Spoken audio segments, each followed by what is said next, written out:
인류 문명의 역사를 논할 때 우리는 흔히 메소포타미아나 이집트의 5000년 전 기록을 떠올립니다. 그리고 중국은 스스로를 5000년 역사를 가진 대국이라 칭하며 그 정통성을 확고히 해왔습니다.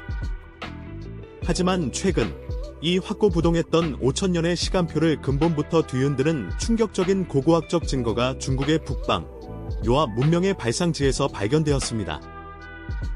바로 기원전 6000년, 즉 8000년 전에 제작된 것으로 추정되는 길이 20m에 달하는 거대한 용의 형상입니다. 이 유물은 단순한 토 조각이 아닌 엄청난 인력과 기술이 투입된 조직적인 형태를 띠고 있으며, 이는 중국이 공식적으로 인정하는 역사보다 무려 3000년이나 앞선 고대 사회의 존재를 증명합니다. 과연 이 거대한 용은 무엇을 의미하며 중국은 왜 이 8000년의 역사를 공식적인 기록에서 애써 외면해왔던 것일까요? 우리가 주목해야 할 장소는 바로 요하 상류 지역, 신라, 신학, 문화나 흑룡화, 문화와 연관된 초기 신석기 유적지입니다. 이 지역은 황하 문명보다 이른 시기에 이미 정착 농경과 고도의 옥 가공 기술을 발전시켰던 곳으로 알려져 있습니다. 8000년 전의 것으로 판명된 이 거대 구조물은 특정 지점의 땅을 파내고 조개 껍데기나 돌을 정교하게 배열하여 용의 몸통과 머리를 형상화한 것입니다.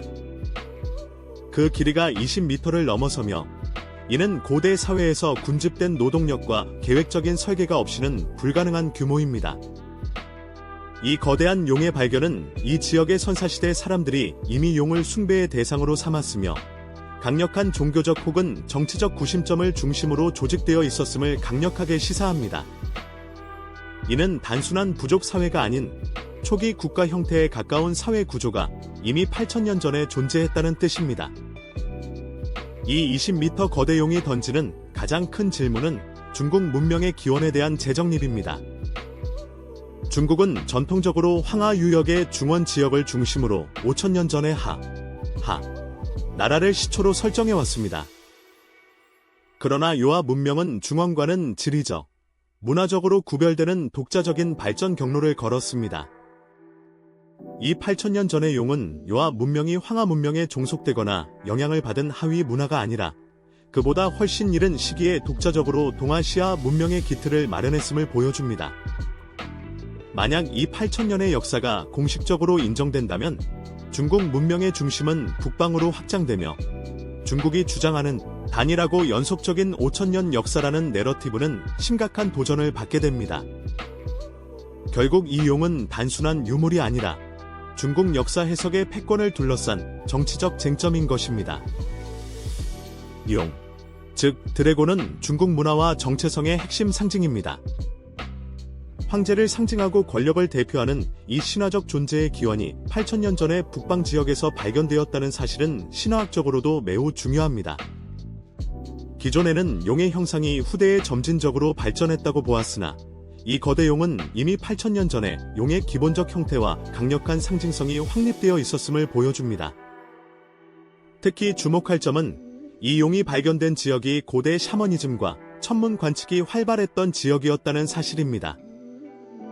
이는 초기 사회의 지배 계층이 이 용을 통해 하늘과 소통하고 부족민을 통치하는 종교적 권위를 확보했음을 의미합니다.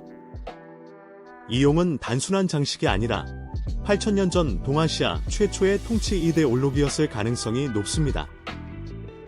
하지만 이 거대 용의 발견에도 불구하고 중국 학계와 정부는 이 유적의 중요성을 상대적으로 축소하려는 경향을 보여왔습니다.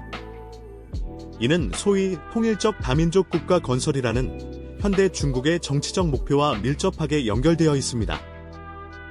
만약 요하 문명이 황하 문명보다 앞선 독립적인 시원 문명으로 인정받게 되면 현재 중국 영토 내의 다양한 민족과 문화가 중원 중심의 역사에 통합되는 과정이 복잡해지기 때문입니다. 이 때문에 8000년 전의 충격적인 발견은 단일한 중화 문명의 뿌리를 강조하는 프로젝트에 의해 의도적으로 주변화되거나 그 연대가 축소 해석되는 경향이 있었습니다. 결국 이 거대 용은 고고학적 진실과 정치적 해석이 충돌하는 지점에 서 있는 비운의 유물인 셈입니다. 일부 서구 고고학자들은 이 8000년 전의 용 구조물이 실제로 용이 아닐 가능성도 제기합니다. 초기 신석기 시대의 상징물은 뱀이나 지렁이, 혹은 거대한 애벌레를 표현한 것일 수 있으며 후대에 이르러 용으로 해석되었을 수 있다는 것입니다. 하지만 이 구조물의 정교한 배열과 크기, 그리고 이후 홍산 문화에서 발견되는 옥룡, 옥룡과의 명확한 계보 연결성을 고려할 때 이를 단순한 동물 형상으로 치부하기는 어렵습니다. 중요한 것은 그 이름이 무엇이든 간에 8,000년 전에 이 거대한 구조물이 당시의 사회가 믿었던 가장 강력한 영적 상징이었다는 사실입니다. 이는 동아시아 지역에서 종교적 상징을 이용한 통치와 사회 조직화가 이집트의 피라미드 건설 시기와 맞먹는 수준이었음을 증명하는 결정적인 단서입니다. 결론적으로 8,000년 전의 20m 거대용은 우리가 알고 있던 동아시아 문명의 시간표를 완전히 다시 짜야 함을 강력하게 요구합니다. 이 유물은 중국의 역사가 단순히 5,000년에 머무는 것이 아니라 8,000년 이상으로 거슬러 올라가는 깊은 뿌리를 가지고 있으며 그 시원이 황하뿐만 아니라 북방 유화 지역에서도 독립적으로 발생했음을 보여줍니다. 이 용이 품고 있는 진실은 단순한 고고학적 발견을 넘어 현대 동아시아 국가들의 정체성과 역사 해석에 지대한 영향을 미칠 것입니다. 우리는 이제 중국이 숨기려 했던 이 8,000년의 역사를 직시하고 인류 문명의 기원에 대한 더 넓고 깊은 이해를 시작해야 할 때입니다.